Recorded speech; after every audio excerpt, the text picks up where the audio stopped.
দৃশ্যটি দেখিলে গাৰ্ডুম শিয়ৰি উঠিব এখন হাতত পিস্তল আনখন হাতেৰে চেইন টানিছে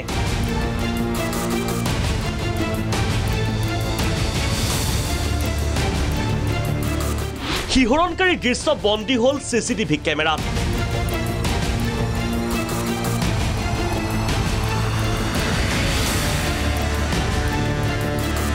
এইবাৰ মহানগৰীৰ হাটগাঁৱত পিস্তল দেখুৱাই বাইকেৰে অহা দুৰ্বৃত্তই মহিলাৰ ডিঙিৰ পৰা টানিলে চেইন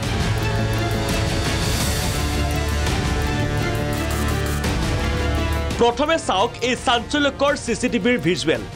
পুৱাৰ ভাগত বাইকেৰে অহা দুৰ্বৃত্তই অনুসৰণ কৰিছিল টুটুমণি ৰাভা নামৰ মহিলাগৰাকীক প্ৰগতি পথৰ বাইলেন নম্বৰ 13ত সংঘটিত হৈছিল চাঞ্চল্যকৰ ঘটনা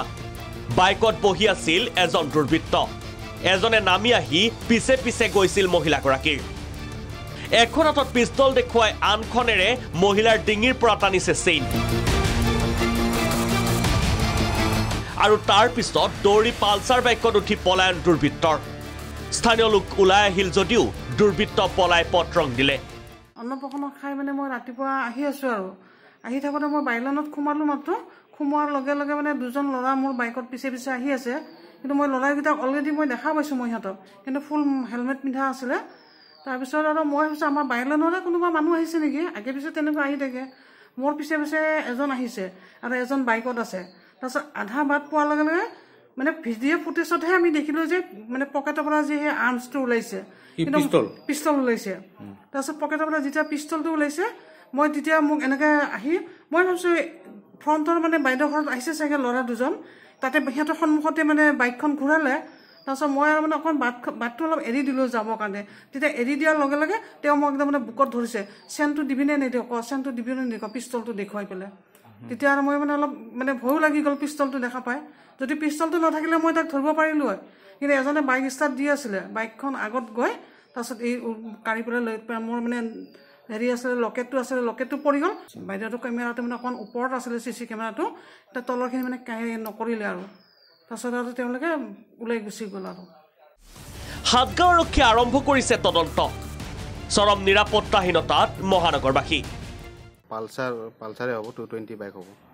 এজনে বাইকৰ পৰা নামি ফ'ল' কৰিলে মাক আৰু এজনে বাইকখন ৰিটাৰ্ণ কৰি ৰাস্তাৰ পিনে ঘূৰাই ল'লে আৰু এটা সময়ত মাক ডিঙিৰ পৰা চেনটো টানি নিলে হাতত পিষ্টলটো ওলাই ল'লে পিষ্টল ৰাখি কিনে ল'লে প্ৰথমতে মানে ভাবিলে কোনো বেলেগ মানুহ আহি থকা বুলি মা ইমান কিয় কৰা নাছিলে তাৰপিছত যেতিয়া দেখিলে যে হাতত পিষ্টল তেতিয়া মাও একো নকৰিলে তাৰপিছত সিহঁতে ধুনীয়াকৈ লৈ কিনে মাক ঠেলা মাৰি কিনে লৈ গুচি গ'ল সিহঁতে বাইকত উঠি দুজনে গুচি গ'ল ৰাস্তা পিনে ওলাই গুচি গ'ল পুলিচে ভেৰিফাই কৰি আছে গোটেইখিনি 840 মান হ'ব তো অফিচ আৱাৰ্ছত কিমান মানুহ থাকে তথাপিতো ইমান সাহস কৰিলে অলপমান চবে চালে ভাল হয় আৰু পিস্তল দেখুৱাই একেটা ষ্টাইলত মহিলাৰ ডিঙিৰ পৰা টানিছে চেইন ইটোৰ পিছত সিটো ঘটনা মহানগৰীত এনেবোৰ ঘটনাৰ কাৰণে সলনি হ'ল গুৱাহাটীৰ আৰক্ষী আয়ুক্ত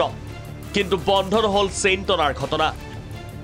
আচৰিত কথাটো হ'ল এজনো দুৰ্বৃত্তক কৰায়ত্ব কৰিব পৰা নাই মহানগৰ আৰক্ষীয়ে এটা কথা স্পষ্ট দুৰ্বৃত্তৰ সমানে ফেৰ মাৰিব নোৱাৰে মহানগৰ আৰক্ষী নুনমাটিৰ পৰা গোপাল চিলৰ সহযোগত ববিতা গগৈ ৰিপৰ্ট প্ৰাগ নিউজ